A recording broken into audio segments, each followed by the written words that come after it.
One moment. Trouble. Just loading.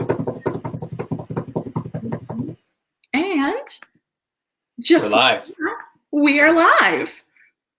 What's up, everybody? How are we doing? Happy Thursday afternoon. This is Dylan Gambardella and Rachel Gross coming to you live from NGHQ, the comforts of our own homes. Happy Thursday. Rachel, how are you feeling? Honestly, Dylan, I couldn't be having a better Thursday if I even tried. I'm feeling so energized and just ready for all of the momentum that's about to happen in this live. And I think we could all use a good laugh right about now. So perfect timing. Amen. I can't wait. I got to tell you, our guest coming up, David Meltzer. For those of you who haven't heard David Meltzer speak, who haven't seen his content, you're missing out, but we got you covered because he's coming to you with all the inspiration, the entertainment, the storytelling that you need for at least like another 2 years. So I don't want this to be a thing for much longer, but if we are stuck inside for a few more months or even a year, David's got you covered. He's got enough content to go for a long time. But Rachel, should we let everybody know how we even came here, what we're doing here, what this series is about? We should let them know what Igniting Inspiration Live is all about, Dylan. I'll let you take it away. I love that. It's a crazy world that we live in right now. And there's a lot going on, right? Every day it seems that there's new information coming out. And here at NGHQ, we want to best serve you, the entrepreneur who's standing up and saying, everything's going one direction or the other, but I'm going to push forward. I'm going to keep fighting to make my dreams come true. And these segments, these 30, 40 minutes that we're going to steal from your afternoon today, they're designed to step outside of the world, to just focus on leveling up, to have a little bit of fun, to have an engaging conversation, and to learn and to laugh and to live. That's what it's about here. And none of this would be possible without our partners at Dell, who we are so thankful for making this all happen. If you haven't yet, make sure to go to nextgenhq.com/live/LIVE. Drop your email, your phone number. We're giving away a crazy amount of technology, monitors, laptops, computers, you name it. We're all in this work from home mode now, and so we want to make that easier for you. Completely free, thousands of dollars in top technology. All you got to do is drop your email or phone number, and we'll enter you in the giveaway. And then you can next time watch the Dave Meltzer content from your brand new shiny HD monitor with the Dell technologies to power it all. We're so pumped, and we're so thankful to bring this to you today. Guys, we're not only here to bring you momentum online, we're here to bring it right into your home with this giveaway, with this content series, but of course, starting all of that, kicking this off with David. We couldn't be more excited to help inspire and impact your journey in this way. Rachel, I think they've seen enough of me. I think the people want who the people want. So why don't I get out of here? Why don't we bring David in and get this show pumping? I think that sounds like a fantastic idea. Dylan, we'll see you in the comments, right? Now that's momentum, team. See you in a bit. Okay, everybody. Just like that, give me a nice big drum roll as we officially welcome on the fantastic and incredible David Meltzer, who is going to be popping on right next to me in just a moment. I actually don't know what side he would pop up on. Hi, David. How are you doing today? I am amazing. I'm in the middle of a miracle, and I want to share it with everybody. Oh, I love that. There is no better way to think about it than that. I've been really trying to take on more positivity in my life, so I love that. I love that phrasing. Everyone, just to kind of give you a quick overview, and then David's going to tell us all the good juicy bits. So we have the fantastic co-founder of Sports Marketing, a consultant and a business coach. It continues on, a keynote speaker, a 3-time best-selling author, whose life mission is to empower over 1 billion people to be happy. I don't think there could be any more pure or genuine mission than the one that you're on currently right now, David. It chokes me up listening to you. Happiness is the virus that I like to share because you can share happiness by witnessing it. It's the most viral of all viruses. So it also strengthens your immune system. So that's why I'm here. Then that's going to be even more perfect. What corner of the world are you currently joining us from right now? Where's your little slice of heaven at? I am in the closet here in Orange County, California. And this is a closet / guest room / desk, office, and studio all in one. The everything room. I love that. I also live in a studio, so this room that I'm sitting in is my everything. Everything happens right here, including this webinar and getting so much inspiration. But to everyone watching, please do get involved in the comments, drop any questions you have, give us your real-time reactions to the conversations, and we're gonna kick it off. And I would love to, David, kind of just start with sharing your journey a little bit and what makes you just the most amazing master of bringing happiness into the world and into your work. So give us a little bit of the background. Yeah, sure. You know, I was blessed, number one, to be born with a happiness gene. So I think it's important to understand your conscious, subconscious, and unconscious and know what your potential is. Some people are born happier than others. And it's just something that I think is really important to know how hard you have to work. So, for example, certain things in my life I have huge potential of, but other things maybe not so much. So if I wanted, for example, to enjoy the consistent, persistent pursuit of my basketball career, my quantum potential of a basketball player is about that of over 50-year-old league at the Jewish Community Center, maybe even being able to start on a team like that. But that's my potential. And I think people, to understand happiness, have to know that we're born genetically with a predisposition to certain things. And we can see that through 4 generations, our great-grandparents, grandparents, to our parents, to see what some of those potentials are. And that's important because we want to choose things and know the reality of what we're working with, the potential that we have. And so I was born with this great happiness gene. And most people probably don't smile through struggle, but I naturally do. And I was born in Akron, Ohio, which is, already putting me at a disadvantage of what to smile about compared to California. And my dad left when I was 5, though. We had 6 kids, 5 boys and a girl. And I have this extraordinary mother, just an amazing mom who I wanted to make happy because I was so happy. I had these extraordinary siblings. My mom was one of those typical Jewish moms. You know, she had a black belt in the martial arts of Jewish guilt. I was joking around, woke us all up at 5 a.m. She worked 2 jobs, packed our dinner in a paper bag. In between the jobs, she filled up turnstiles at the 7-Eleven at night after teaching 2nd grade. But we were always happy. And sometimes we didn't have enough food and sometimes enough clothes, and definitely a worry to go to college. My mom believed that the fetus wasn't fully developed till after graduate school, that her favorite saying was doctor, lawyer, or failure. And so there's a lot going on in my house when my dad left. My dad was my hero, though. That's the irony. My dad in the 70s, back then you could be a deadbeat dad. He wasn't giving us child support. He was married to a girl closer to my age than his. He had made a lot of money, and in my mind, he was a superhero. But at 10, I had estranged the relationship because he made a big mistake. He forgot my birthday when I was 10, which really wasn't that big of a deal until I asked my father, how could you forget my birthday? And he lied to me. He said he didn't believe in birthdays. He told me that he himself would never celebrate a birthday. And I just knew at that time my dad was a liar, a cheater, a manipulator, a back-end seller, and an overseller. And I separated from him. He went from my hero to my zero, I always say. But it also brought a lot of guilt onto me because here, my poor mom, I had sat the last 5 years telling her, why can't you be more like dad? And she humbly would never say a negative thing about him. She would always tell me that I need to understand things and I have to pray for happiness and I have to be grateful. My mom was the kind of mom that wouldn't let me come downstairs and in the wrong mental attitude, the wrong mindset, which is one of the first lessons of today. You know, uncertainty causes ego-based fear. It causes anxiety, frustration, separateness. And what brings certainty to our lives is knowing what we control. And the first thing that my mom taught me that we control is our mindset. And so she forced me to have this grateful mindset. In fact, as I speak around the world today, some of the best advice I give is to say thank you before you go to bed and thank you when you wake up. And if you can do that for 30 straight days, your life will change. And it's not easy. It's 0.1 seconds a day. It took me 9 months before I could do it every single day for 30 straight days. I was already on stages teaching it as a hypocrite. I couldn't even do it myself.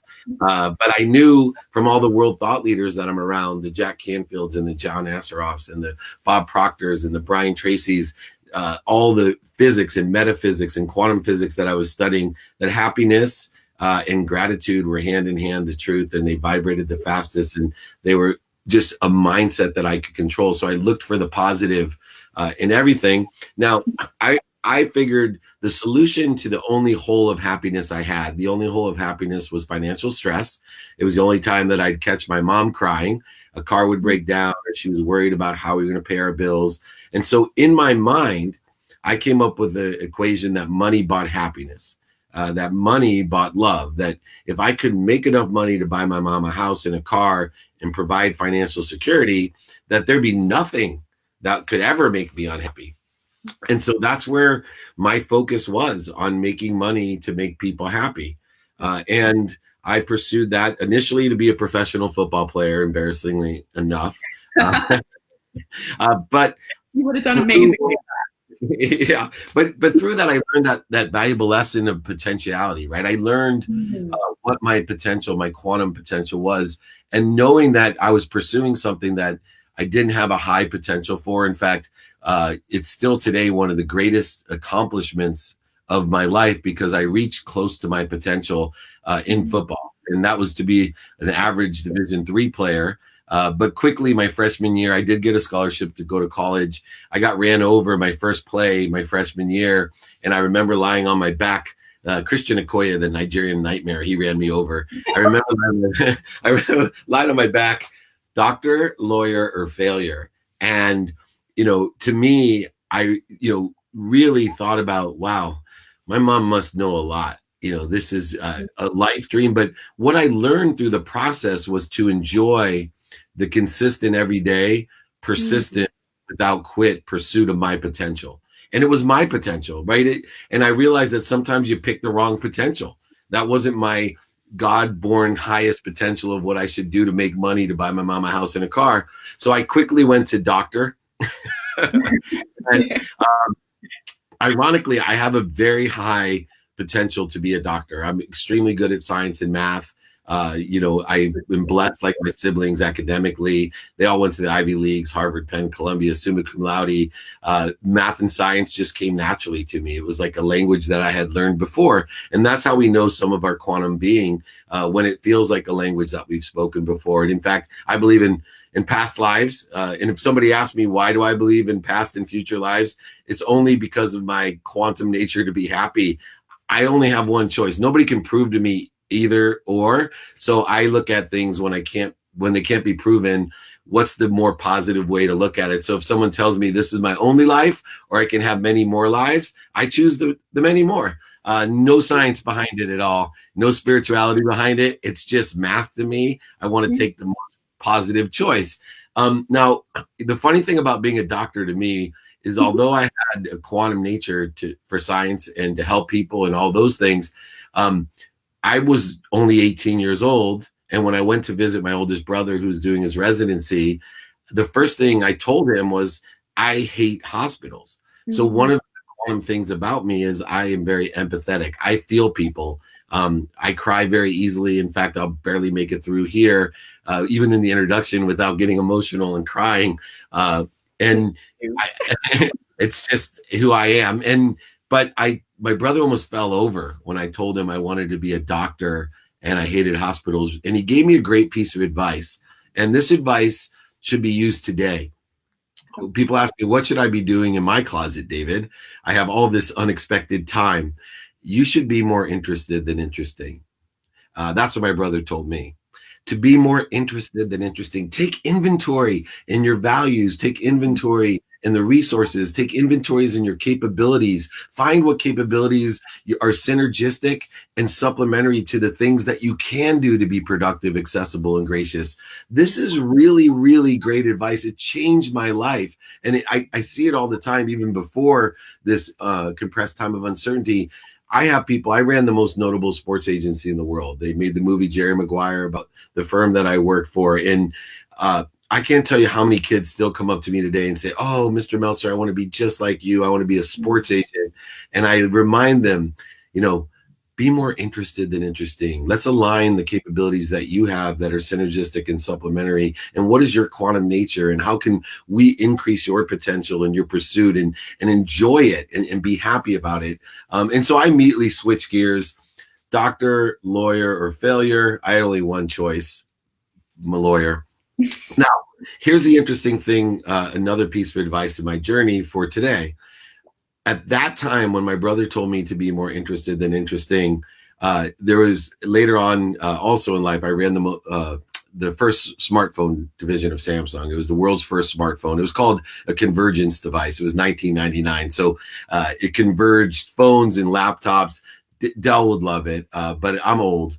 And the funny thing about it is, through running that and understanding where you can become, I met Steve Jobs, and he told me connect the dots backwards. So ironically, when I was more interested than interesting, I looked to see what my goal was, which was to be rich and buy my mom a house and a car. So I reversed engineer where I went to law school. I connected the dots backwards. I looked up what the highest paying job was in law, and it was an oil and gas litigator. And then I looked up what law school had the most oil and gas litigators that were hired. So I picked my law school so I could make the most money.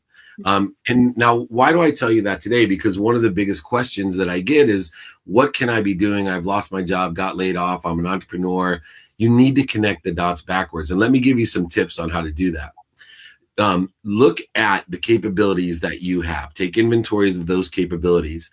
Now, you can go to somewhere like the stock market and look at the most 50 performing stocks in the stock market and see what capabilities that you have that are synergistic or supplementary to the most successful companies right now. Look at the ones that are growing. Look at the ones that are making money. And if you don't have synergistic or supplementary capabilities or expertise, go ask for mentorship and see how you can facilitate that. The second area to look at, by being more interested than interesting and connecting the dots backwards, is look at the stock market at the 50 most stable stocks over the last 6 months, the ones that haven't moved at all. And look at what capabilities that you have, synergistic or supplementary to those, or look for an expert as well to be your mentor. And then finally, look at the stocks that have been crushed. Look at the industries that have been crushed. And once again, knowing that things get oversold, knowing that the margins of millionaires are created by buying low and selling high, knowing that more millionaires have been made in the Great Depression than any other time because of the pendulum swinging too far, then look and see what capabilities that you have that are supplementary or synergistic to those industries that are getting crushed right now, and most likely will swing back the other way. I'll give you one example. I do a lot in sports and entertainment and media. I've been around gambling and sports for a long time. The two oldest professions in the world, I study history to learn human nature. The two oldest profession in the world, we know one of them is gambling. Never interested in making money off the other profession, nor do we need to mention it. But this gambling profession, I know, has always been successful. And it has absolutely got crushed, even though, right, 20 states out of 18 states, 20 states in the last 18 months have approved and legalized gambling, even though, gambling is done all over the internet and in person, even though what has been crushed, though, all the casinos, hospitality, and there's nothing to bet on because there's no sports. What do you think is going to happen when they open up the casinos, hotels, and the sporting events again? So I'm looking to see where my capabilities are synergistic and supplementary to an industry that's absolutely getting crushed, because I want to be in the margin of millionaires. I want to take advantage of those margins. And if I didn't know about it, I would go seek someone like Wayne Kimmel at 76 Capital, or Steve Wynn over at the Wynn, or someone that has been involved in these spaces to allow me to share in the knowledge and the relationships that are necessary to take advantage of that millionaire margin. Anyway, I went ahead, old school, and reversed engineer where I went to law school. When I graduated, I was really proud of myself. I had a job offer in oil and gas, a six-figure job offer, and I knew I would be able to buy my mom a house and a car. But because I believed in opportunities and options, because I believed in the consistent, persistent pursuit of my potential, I never limited my point of entry. I always was exploring more and more options of how I could be rich to buy my mom a house and a car. I ended up getting a job offer in the internet, and it paid much more. It had a $250,000 comp plan in there. And I said to my mom, who's my trusted advisor, obviously with the doctor, lawyer, failure advice, and many other advice with gratitude and happiness. And understanding work ethic and waking me up at 5 a.m. and all the great things she did. Here's my expert. I'm like, Mom, what should I do? I have these 2 great offers. And she said to me, Dave, you need to be a real lawyer because this internet thing is a fad. Don't do it. You need to get that great income. You'll be a great litigator and we'll be successful, blah, blah, blah. Another great piece of advice, especially now. One of the things that we can control beyond mindset is what we say and what we hear. In other words, what we vote for. And a lot of times what happens is that we take advice from people who love us. And just because someone loves us doesn't mean they give us good advice. In fact, a lot of times we ask people who love us for advice and they give us advice, then we resent them for that advice. Imagine if I would have listened to my mom, how much I would have resented her that the internet was a fad. So look for people, especially now, who sit in the situation you want to be in. Mentorship is so important, but picking the right mentor, the one who has situational knowledge, experience, and relationships that you want or need, it's essential. And so I went and explored that and went to the companies that were working in the industry, and I took the job in the internet. Now, I became a millionaire 9 months out of law school. If you guys are entrepreneurs and not thinking, how the hell did you do that? Then shame on you. Always ask, be more interested than interesting. And this applies for today as well. I created what I call the power of 64. The power of 64 was looking at productivity, accessibility, and gratitude. How much value could I provide? How accessible would I be to others? How would I access what I want? And how could I maintain that perspective of gratitude and learning and love and lessons and everything? And so what I did is I looked at the average salesperson. I was selling legal research online in 1992. Don't even ask what Dell computers looked like back then. But anyway, I said to myself, most people probably at best are 8 hours productive during the day. What if I could stay focused to be 16 hours productive in a day? And then what if I could create efficiencies in my life to be twice as efficient?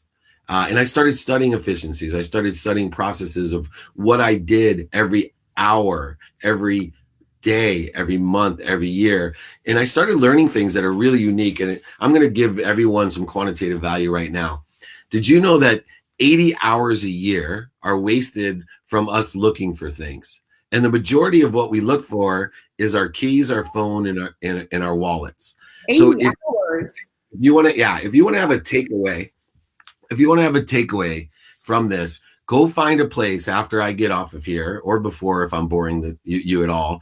But go find a place that you could put your wallet, your phone, and your keys. And I just gave you 10 productive days of work.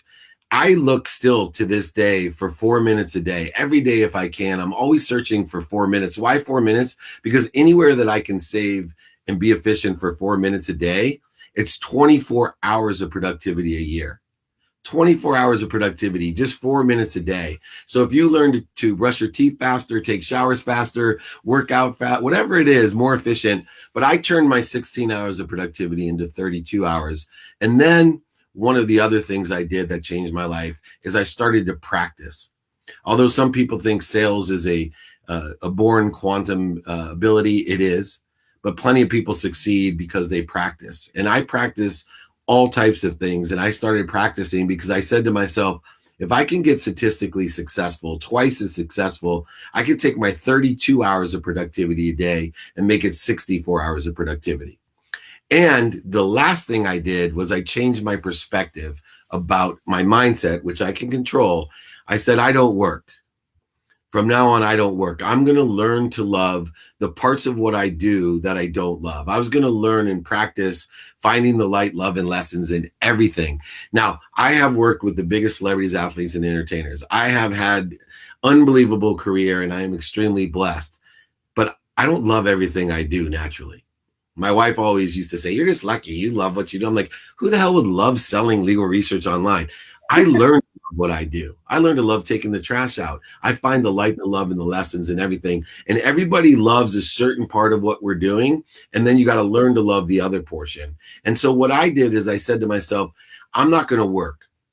I'm going to have activity I get paid for and activity I don't get paid for. And I'm going to learn to love all of it. And so I'm going to take vacations every day. Every day I'm going to take vacations because 2 minutes a day is worth more than 2 hours on a Saturday. And so the consistent, persistent, exponential growth that occurs through that behavior will provide me this abundant productivity of 56 days a week of productivity. That's what I was doing. I beat people with math, eight days a day times 7 days. And I also was doing the same thing with my health and with vacation and all these other things. Why does it work that way? Just real quick, I'll tell you. The way the human body, soul, and mind all work together is that we input about 10,000 new data inputs or thoughts a day. And the way that we input those into our system is we do it through our senses and our memory. Unfortunately, our 5 senses and our memory are completely inaccurate. They're the most faulty of all the systems that we have. We can't rely on what we see, hear, think, smell, and we can't rely on our memories. Believe me, the older you get, the more you can't rely on it. So the older I get, the more I forget. And anyway, when you know that, if consistency takes place in your inputs, you do something every day, 7 days a week, you get exponential results because it goes into your subconscious where it holds 40,000 of the same thoughts that you access when you're awake and asleep. And the more that we access it, a minimum of 21 days it takes to form a habit, change a habit, or create a habit, 21 minimum, determinative upon your quantum memory. So if you have alcoholism in your family genetics, it's going to take you a lot longer than 21 days to stop drinking. Or, for me, nicotine is a quantum problem in my family. And I chewed tobacco when I was young. It took me a long time. Where other things, 21 days, it's an instant habit because it's genetic in my being. Which leads me to the point that as we change those 40,000 of the same thoughts and control them, it activates our DNA through an epigenetic layer of our DNA, our own code. So this is how we change the chain. This is how we create change and breakthroughs in our lives through consistent behavior. Now, exponentially, it works, meaning if I do something every day, day 1, it's X to the first power, day 2, X to the second power, day 3, X to the third power. But if I forget to do it day 4, it's X to the 0 power, which is 1, right? X to the 0 power, you're starting over. So you see this all the time with people that are dieting. They'll diet, 8 days and get a donut. They'll go get McDonald's. At the end of the month, they'll feel like they dieted every day, but only 28 days did they dial, and they went back to first base again and again. And that's why when they step on the scale, they either are the same, more, or a little result at best. So stick to things every day, which means here, while we're practicing at home, lower the bar so you can do it every day. Don't try to run a marathon your first day. I'm doing the Calendar Club with Jesse Itzler and Colin O'Brady. And they're running a mile a day per day. So today they're going to run 8 miles. I lowered the bar. I'm doing 1 yard, right? It's for charity. So I do 1 yard a day. Anyway, using the power of 64, in 9 months out of law school, I was a millionaire. I bought my mom a house and a car. My favorite thing is the company gave me all these awards and accolades and told everyone, oh my gosh, we should learn from Dave. He blew out his comp plan. In the back of my mind, I'm like, are you kidding me? I wasn't even close to hitting my comp plan. These people are so much more qualified than I am. I just worked 10 years and 9 months. I beat you with math. And I beat people with math and numbers all the time by being a student of my calendar, paying attention to what I want, putting intention into it to get the coincidences I want. You need to study your calendar, what you have planned, what you don't have planned, the white space or empty space in your calendar, and sleep. The only coach I always carry is a sleep coach. Sleep is the habit that we all share. We spend the most time doing it. Everybody does it almost every day if you're smart. And so I study sleep. I practice sleep. I wake up. If you're not sleeping well, this is what happens. You're living the life of the myth of Sisyphus. The myth of Sisyphus says you're going to be punished for the rest of your life to roll a great boulder up to the top of the hill. And at the end of the day, it rolls down. This is the way most people sleep. They roll the big boulder up all day long, growing, raising their frequency, expanding, accelerating, learning, and loving, all the different things they're supposed to be doing. And then they don't know how to sleep, and they wake up at the bottom of the hill again. You have to learn to plateau and grow. So you have to utilize your sleep, especially now when we're in compressed uncertainty, where stress and cortisol is being released in your brain all the time. Sleep is essential. And so here I was, reinforced that money buys love and happiness because I bought my mom a house and a car and instantly became her favorite child. So that reinforced everything. I actually got engaged. I hate to admit this to people, but I actually got engaged to a girl in law school because she was wealthy. I was just so determined that money bought happiness and love. And then when I started making money, I broke it off. This is how I was. And everything I did, I went to the Silicon Valley and I learned a superpower of how to raise money for charity and for companies, and raised over $169 million in the wireless proxy server space. Again, I was on my podcast with John Scully today, right? CEO of Pepsi, CEO of Apple. Now he's the chairman and CMO. He's 81 years old of RX Advance, a huge healthcare company that's going to change the entire platform of healthcare. Why? Because he's like me. He's constantly leaving his options open, relying on his skill, his knowledge, and his desire to be what he must be. He's not sitting on the beaches in West Palm. He has a desire to be what he must be, like all of you out there right now. And so I had that desire, and I ended up to be the CEO of the world's first smartphone, the PCE phone, multimillionaire. Once again, everything in my life reinforced that money buys love, money buys happiness, including the fact I married my dream girl. I met my dream girl in the 4th grade. My best friend in the 6th grade camp asked her to go steady, and she said, no, tell him to ask me himself. I threw an egg at her. I made fun of her, threw rocks at her because I adored her. She's the first girl, when I moved from Akron, Ohio to San Diego, first girl I saw from my tiny bedroom window.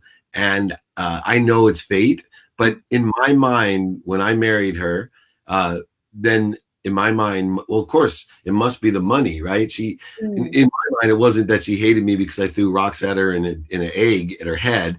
It was because now I must be, worthy of her because I've made something of myself. Everything I did reinforced this. When I was 30 years old, I got a birthday present from my dad. And my dad and I were not close at all. I knew my dad was a liar, cheater, manipulator, overseller, back-end seller. I distanced myself from him. He was competitive with me. He still wasn't very supportive of me. A lot of things happened, but I had one dad, and I really wanted to have a relationship with him. No matter what my ego was telling me, I love my dad, and I wanted to have a relationship. So I get this present at 30, and I open it up, and it's a sport coat. And it fits perfectly, and I start to cry. And my wife said, why are you crying? I said, well, my dad hasn't given me a present since I was 10. And it fits perfectly, which means he actually cared enough to find out my size. And then I opened it up to see what brand it was or what size or how he knew. And he had torn all the lining and pockets out of my jacket. Now I turned that sadness and happiness into fear, and I got really angry. I couldn't believe that he was now punishing me and trying to teach me some kind of lesson. The guy that lived his life the wrong way was going to try to teach me a lesson. So I called him, and I was furious. And I said, Dad, I got your jacket. And he said, oh, great. Happy birthday. I said, what are you talking about? You ripped out all the pockets in the lining. I can't even wear it. He said, well, it's not for wearing. I said, what is it, to punish me? He said, no. It's to remind you. I said, remind you of what? He said, to remind you you're just like me and I'm worried about you. What do you mean I'm just like you? I'm nothing like you. You're a liar, cheater, manipulator, back-end seller. He said, Dave, he said, money cannot be your God. You need to hang that coat up in your closet to remind you of that. You can't be the richest man in the cemetery. You can't take anything with you when you're gone. Now, I wasn't ready to hear him. And I just got mad, and I told him to F off and hung up on him, hung the jacket in my closet. 6 years later, I was running the most notable sports agency in the world, Leigh Steinberg Sports Entertainment. Warren Moon was my business partner. I had what was a dream job that everybody wanted. I sat in between Warren Moon and Leigh Steinberg. I remember calling my wife going, I can't believe I get paid to do this. I'm looking at Catalina Island and the Jerry Maguire offices, and my hero to my left and to my right. Unbelievable opportunity. Wow. And I 36 years old, I go take my best friend, the guy who asked my wife to go steady, golfing. And so I asked my friend why he wasn't hanging out with me. I said, I've worked so hard, man. I could take you to the Super Bowl, the Pro Bowl. We can go to the Masters together. How come you don't hang out with me? I want to have some fun. I've worked so hard. He said, because I don't like who you hang out with. And I sat there like, yeah, but I'm not like those guys. I'm not doing what those guys are doing. And he looked at me right in the eye and he said, man, he goes, you can lie to me, but don't lie to yourself. And I still get choked up today because I cried all the way home. At 36 years old, it was the first time I bought everything. I bought different things, more things, boats. I owned a golf course, a ski mountain. I had 33 homes in San Diego alone. I had more money than I ever dreamed of. And I thought I was happy. And he was the first person to tell me the truth. And the truth was that, you know, I had grown up a victim. I lived in a world of not enough. Everything was happening to me. I'd ask myself why I couldn't have parents like that or houses like that or my pay for that, summer camp like that, coaching like that. And then I lived in this filled world of just enough for me. I had everything I ever wanted for me. And it was completely filled. And even though I was completely filled, at that moment at 36 years old, I've never felt so empty in my life. So empty. 2 weeks later, I went to the Grammy Awards with a guy named Little John. He's a pretty famous rapper now. But we went to the Grammy Awards and I came home. I had lied to my wife. I changed clothes in the car. I told her I had a business meeting. And I was drunk and intoxicated, high, 5:30 in the morning, came stumbling in. And that's where my wife changed my life. I was 36 years old. I had everything I ever dreamed of. My dream girl, 3 beautiful daughters, a mansion, a boat, cars, anything you can imagine. And she told me that she wasn't happy and that she was going to leave me. She told me that if I didn't take stock in who I was and who I wanted to become, not only was she going to leave me, but I'd probably end up dead. I wish I would tell you I immediately said, oh, yeah, you're right. But I didn't. I got pissed. And I told her, how dare her. My ego reacted very quickly and said, I have a need to be offended and resentful and guilty. F you. Are you kidding me? How dare you? Money buys love. Money buys happiness. How come you're not happy and how come you don't love me? Are you kidding me? I have more money than anyone I know. So I went to bed and I woke up even madder, thinking about how I was going to take all my money, how I was going to take my kids, how I was going to take my houses, my cars, my motorhome, how I was going to take everything in the world for me because I was filled. And I was thinking, you know, what divorce lawyer should I call? How dare her? I remember thinking, how dare she even say that to me? I got a nanny. She's never worked. Are you kidding me? And then I looked over in the closet and there it was, that jacket. I can't even tell the story without choking up. Because I looked at it and I realized, you know, I was just like my dad, right? I was a liar, cheater, manipulator, overseller, and a back-end seller. And then I better take stock in who I was because I didn't like who I was. And I wasn't the person that my mom raised. I wasn't the person that created something out of nothing. So I took stock in who I was and started to practice gratitude again. I started to practice forgiveness, knowing that I couldn't give what I didn't have and that forgiveness would give me peace. If I could forgive myself, I could forgive everyone else. And I started practicing accountability. I started asking myself, what did I do to attract this into my life? And what am I supposed to learn from it? I started learning to love what I do by looking for the light, the love, and the lessons in everything. And I started realizing the difference between motivation and inspiration. Fear motivates. Fear will motivate you. Motivation is a temporary state of focus. Fear will focus you, but it will also suck the energy right out of you. It'll suck the soul right out of you. Inspiration is a different story. It's one in which I took stock in that I am connected at all times to the greatest source of energy, light, and love at all times. And I create interference and corrosion to that connection. And my job is to suck as much of that inspiration through me in a world of more than enough, through me, not to live in a filled world, but to be fulfilled with that energy, power, light, and lessons, and then appreciate it, add value to it, and then clear the connection between me and everyone else, which is where my mission came from, is to empower others, to empower others, to empower others, which is why I'm here sitting in my closet doing this. If I can find 1,000 people like Dylan and Rachel and others, 1,000 people that can inspire 1,000 people to inspire 1,000 people to be happy, 1,000 times 1,000 is a million times 1,000 is a billion. I can inspire 1 billion people to be happy. I can create a collective consciousness. I can spread the most viral virus, the most powerful virus of all, happiness, the one that strengthens our immune system, doesn't destroy it, the one that unifies us, doesn't separate us. That's what happiness does. And I, as a humble, middle-aged man in the United States of America, have the power to create that collective consciousness with just 1,000 people, empowered to empower 1,000 people, to empower 1,000 people. And it can be done.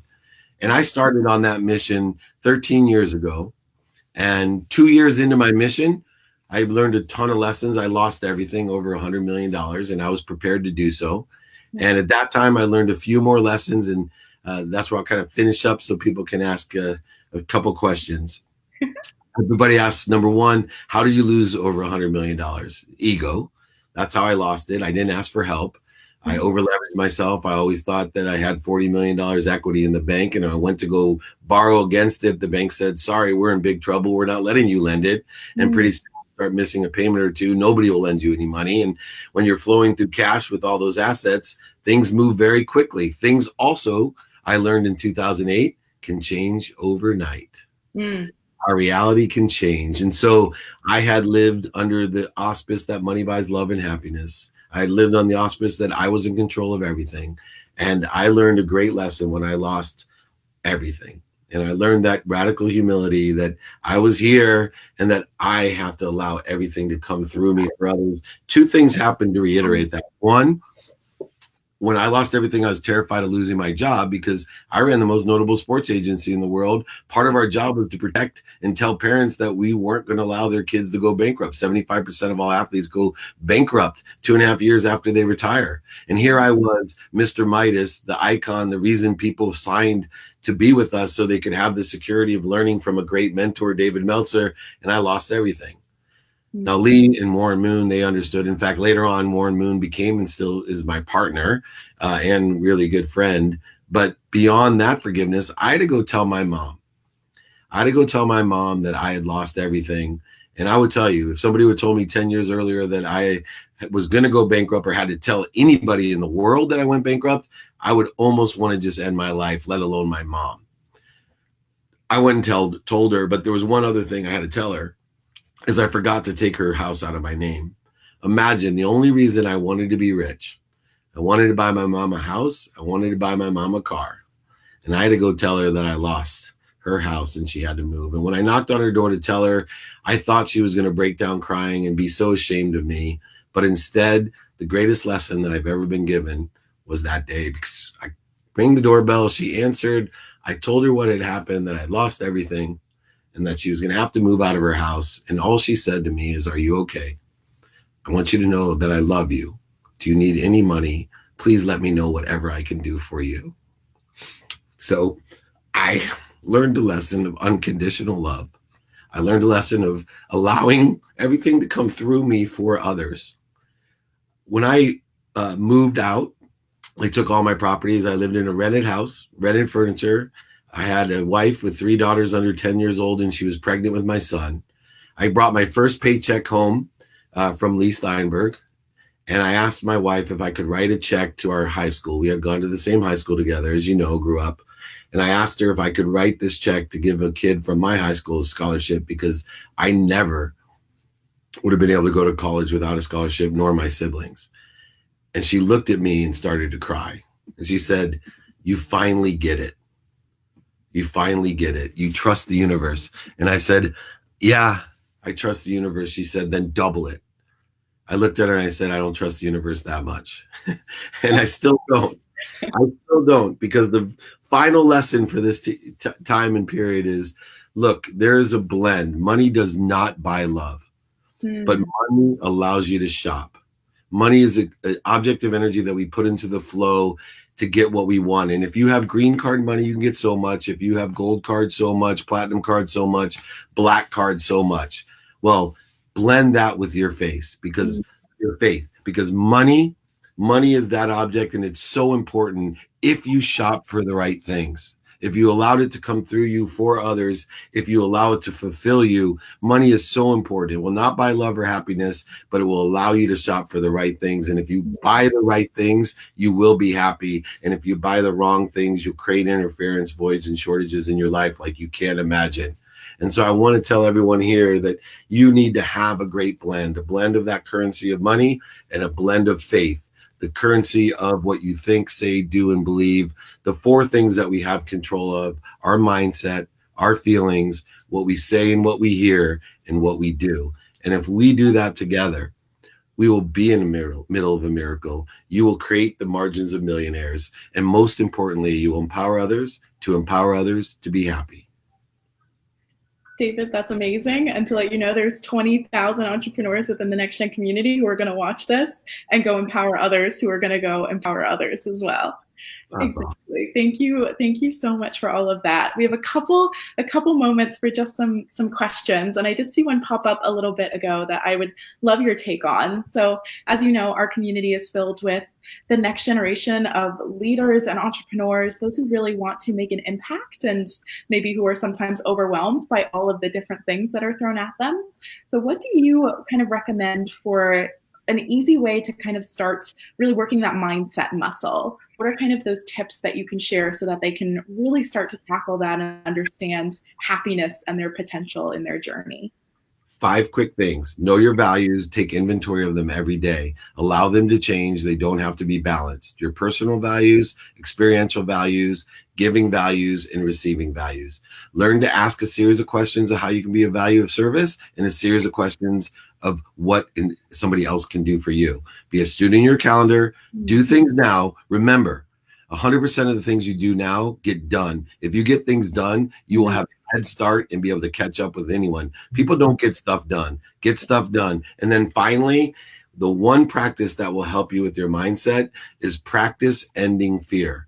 If you feel like you're off the trajectory of your highest frequency, then stop, take a deep breath, breathe, think about why you feel this way, and then roll into the positive trajectory, the positive direction of what you want in your life, which is to be happy.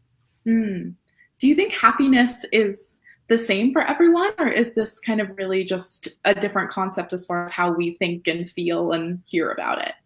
So, happiness has a biochemical reaction, right? Which is why we want to give so much, because serotonin and the doses are given to us. But happiness is different because we all have a quantum different nature. And some of us experience much higher highs and much lower lows. And so we have to determine that we all have happiness potential, just like we have basketball, football, and golf potential.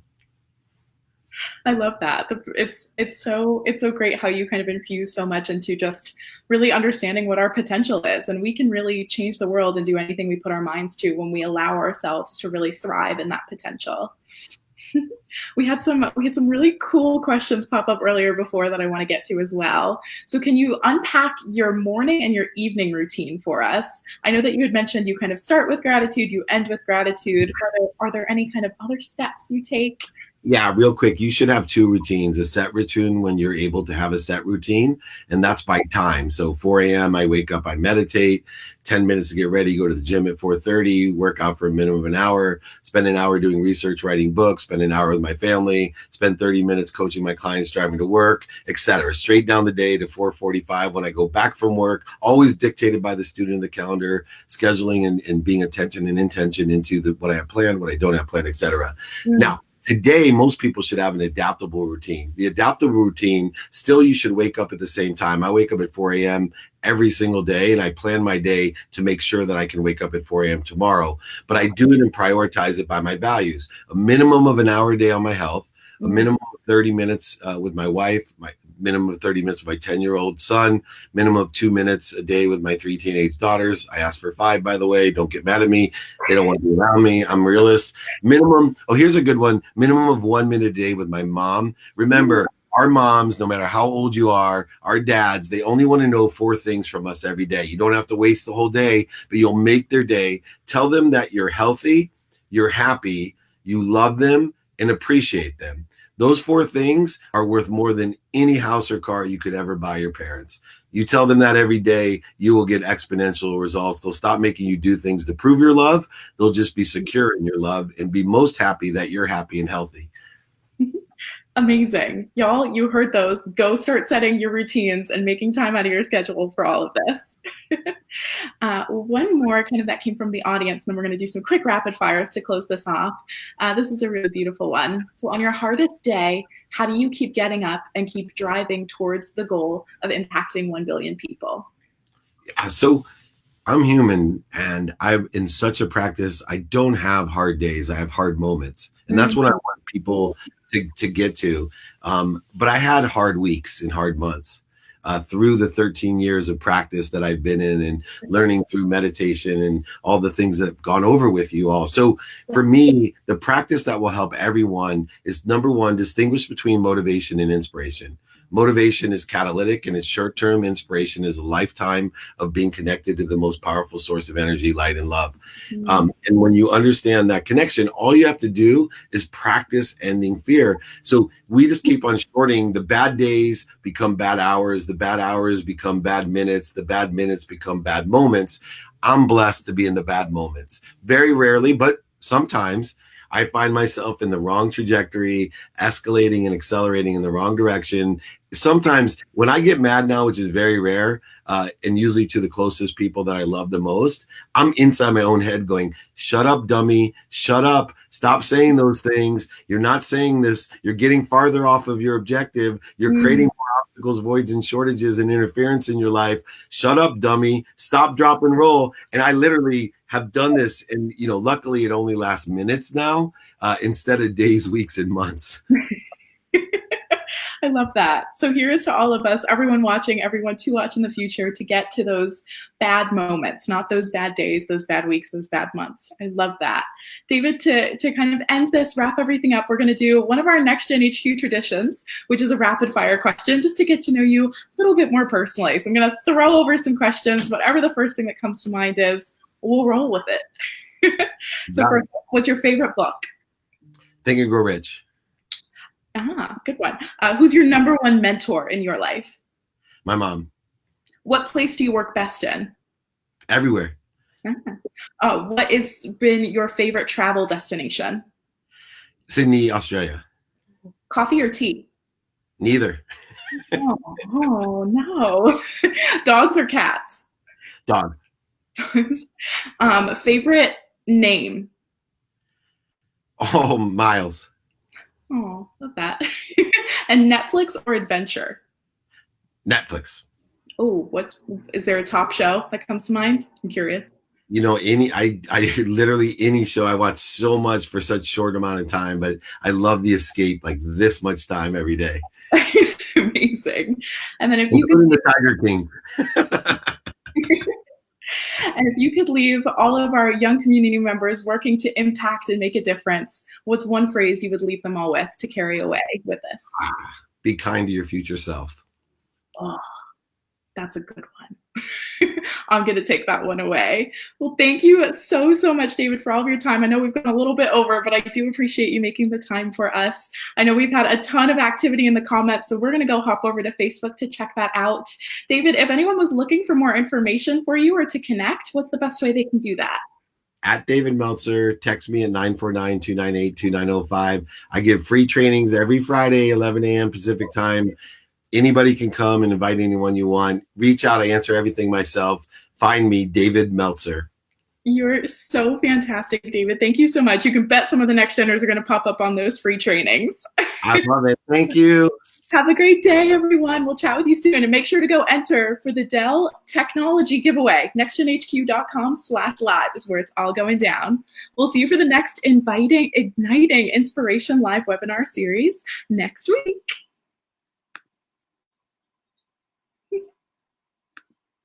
Okay, did it stop?